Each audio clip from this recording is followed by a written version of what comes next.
আচ্ছা, এমন কে কে আছো যারা নর্মাল ম্যাগি খেয়ে খেয়ে বোর হয়ে গেছো? তো আজকে নিয়ে এসেছি আমি নতুন একটা ম্যাগির ভিডিও, যেটা কিন্তু দুর্দান্ত খেতে হয়। এই ম্যাগিতে কিন্তু না আছে চিকেন, না আছে ডিম। তো চলো কিভাবে ম্যাগিটা বানাবো তোমাদের সাথে শেয়ার করি।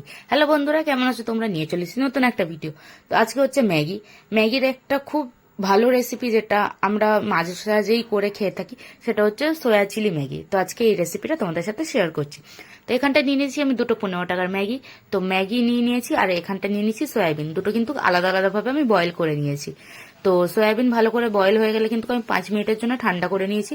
ঠান্ডা করে এর ভেতর আমি দিয়েছি কর্নফ্লাওয়ার, নুন, একটুকুনি জিরের গুঁড়ো, গোলমরিচ গুঁড়ো, লঙ্কার গুঁড়ো আর আদা রসুনের পেস্ট দিয়ে ভালো করে মাখিয়ে নিয়েছি। ভালো করে মাখিয়ে নেওয়ার পর কিন্তু এদিকে আমি প্যানে একটু সাদা তেল গরম হতে দিয়েছি। সাদা তেল গরম হয়ে গেলে কিন্তু এদিকে আমি কিন্তু সয়াবিনগুলো একটা একটা করে দিয়ে দিয়েছি। দিয়ে কিন্তু সয়াবিনগুলোকে আমি ভালো করে কিন্তু লাল করে ভেজে নেবো। তো এইদিকে কিন্তু আমাদের সয়াবিনগুলো ভালো করে লাল করে ভাজা হয়ে গেছে। এবার কিন্তু আমি তেল ছেঁকে ভালো করে সয়াবিনগুলোকে তুলে নেবো। এইদিকে কিন্তু ম্যাগির জন্য নিয়েছি আমি কোচানো পেঁয়াজ, কোচানো ক্যাপসিকাম আর নিয়ে নিয়েছি রসুন কুচি। আপনারা যদি কেউ কেউ রসুন কুচি না দিতে চান তাহলে এটাকে স্কিপ করতে পারেন। তো প্যানে কিন্তু আমি এখানটায় দিয়ে দিচ্ছি রসুন কুচি। আমাদের যে সয়াবিন ভাজা হয়েছিল তার কিন্তু তেল অলরেডি ছিল, তো আমি এর ভেতরে এক্সট্রা কোনো তেল অ্যাড করিনি। আপনাদের যদি মনে হয় তো আপনারা তেল অ্যাড করে নিতে পারেন। রসুন কুচি হালকা ভাজা হয়ে গেলে এর ভেতর দিয়ে দেবো পেঁয়াজ কুচি। পেঁয়াজ কুচিটাকে হালকা ভাজা করে দিয়ে দেবো এর ভেতর হচ্ছে ক্যাপসিকাম কুচি। তো ক্যাপসিকাম কুচি দিয়ে কিন্তু আমি ভালো করে সবকিছু ভেজে নিয়েছি। সবজিগুলো ভাজার সময় কিন্তু অল্প পরিমাণে আমি নুন দিয়ে দিয়েছি। নুন দিয়ে কিন্তু ভালোভাবে নেড়ে চেড়ে নিয়েছি। নুনটা দেওয়ার ফলে কিন্তু সবজিটা একটুকুনি নরম হয়ে যায় আর ভাজতে কিন্তু সুবিধা হয়। তো সবজিগুলো ভাজতে ভাজতে এর ভেতর কিন্তু আমি দিয়ে দিয়েছিলাম আদা রসুন বাটা।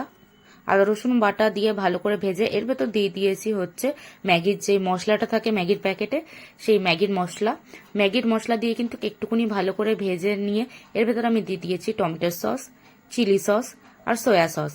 এই তিনটে দিয়ে কিন্তু আমি ভালো করে ভেজে নিয়েছি। তারপর কিন্তু এর ভেতর দিয়ে দিয়েছি আগে থেকে ভেজে রাখা সয়াবিনগুলো। আমি কিন্তু নুনের পরিমাণটা অনেকটাই কম দিয়েছিলাম, কেন সয়া সস আমি এতে দিচ্ছি। সয়া সসে কিন্তু অলরেডি নুন থাকে, তো আপনারা পরিমাণ বুঝে নুনটা দেবেন। তো এইদিকে দেখুন সবজির সাথে কিন্তু আমার পুরো সয়াবিন, সবজি সব মশলা ভালো করে ভাজা হয়ে গেছে।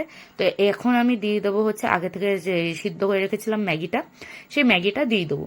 ম্যাগিটা দিয়ে কিন্তু বেশিক্ষণ লাগবে না, 2-4 মিনিট নাড়িয়ে চাড়িয়ে নাবিয়ে নিলেই কিন্তু আপনাদের তৈরি হয়ে যাবে সয়া চিলি ম্যাগি। আপনাদের যদি মনে হয় এর ভেতর কিন্তু আপনারা লঙ্কা অ্যাড করতে পারেন।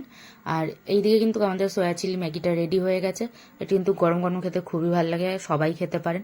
আর আমার রেকমেন্ডেশন রইল বাড়িতে একবার হলেও এইভাবে ম্যাগিটা ট্রাই করে দেখতে পারেন।